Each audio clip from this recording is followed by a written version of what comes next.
Hey, what up, everybody? Stevie Breach coming to you. Today I had an awesome day. Stone Cold Steve Austin early in the morning when I first got to Los Angeles really opened up the trip. I don't even really call it a trip when you're only here for one day. Coming down here, I got to see one of those moments that's going to live on for forever in the history of wrestling. Basically, Brock Lesnar winning the WWE World Heavyweight Championship. That's a really big, huge ordeal. That's a lot like going to the Rumble and seeing Rock win the championship, beating CM Punk. It's something that we're all going to remember for a long time, and I'm going to always be able to say that I was there. That was one hell of a match. It was a little bit different than Extreme Rules. It was one hell of an ass-kicking. It was one match that definitely, I'm not the biggest guy who loves blood in wrestling. I don't need it in order to have a good time, but I think that was the one thing it was lacking from Extreme Rules, was just that bloodshed. But I honestly, when the first F5 hit, even though I knew it was 30 seconds into the match, I thought that would be one way to really get Brock over as a champion, being able to beat Cena like that.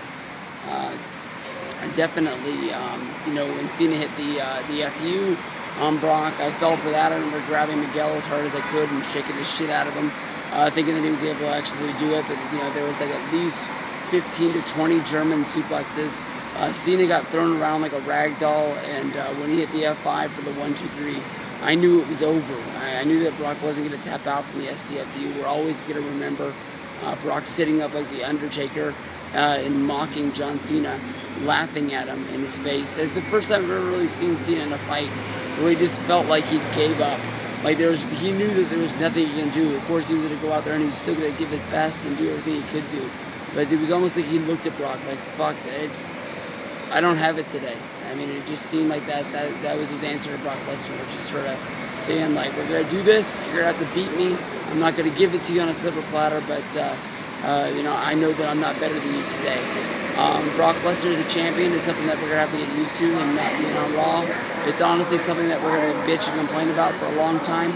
I don't know how you do this as a long-term storyline, with him not being on Raw, him not being on SmackDown, or he might even miss pay-per-views along the way. We don't really know what they're going to do from here on out. Miguel said that Batista was going to be on Monday Night Raw tomorrow, so that's one thing to look forward to, I guess.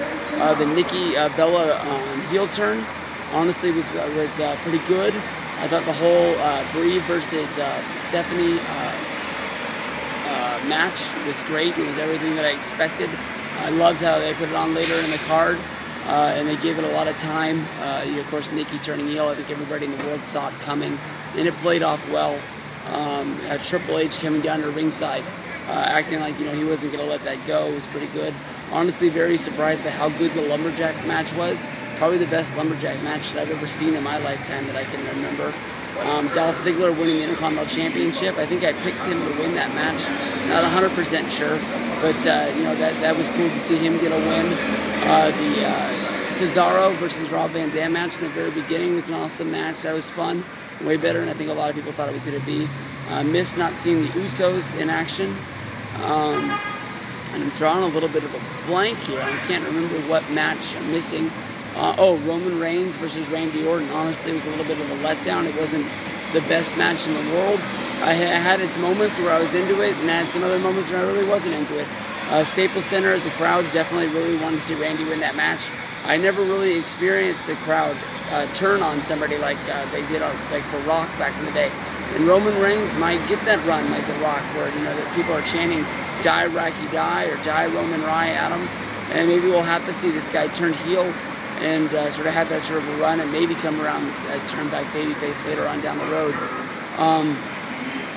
Jericho versus Bray was a match I just didn't connect with at all. I knew that going in it was going to be a hard time to draw me in. They weren't able to do it, and Miguel took a nap. I had a ton of fun. We had the YWC cookout. We went to Smashburger for the first time. That was really good. We went to Hooters after the show, and now here we are counting down the hours to fly back and get back to work tomorrow at LAX. So it was a ton of fun. Obviously, I'm working on the videos right now as we sit here. I'll get them up as soon as I can, and thank you to everybody. These are the stupid things that I get to do, as a treat for making the videos on YouTube. So thank you everybody for watching them. I wouldn't be where I'm at today if it's not for you guys. I don't know what I can do. If there's anything I can do to help you guys out, just let me know. The Lorenzo brothers, awesome Lorenzo brothers here on YouTube. Hung out with them a lot today. First time, long time. Well, no, I met Alex at SummerSlam 2011 for a hot minute access. Walked around for a little bit. Matt I'd never hung out with, but we spent a lot of time with them.